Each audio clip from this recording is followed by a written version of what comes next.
Hiwalay?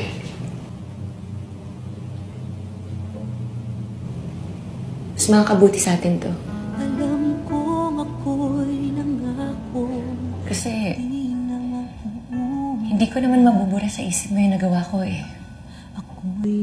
Sa tuwing nag-aaway tayo, lagi mo nalang may isip na niloko kita. Kung tatanungin ba kita ngayon, masasagot mo ba ako kung tatanggap mo ko ng buong-buo? Kung napatawad mo na ba ako sa nagawa ko? Na matatanggap mo na may ibang lalaking humalik sa akin?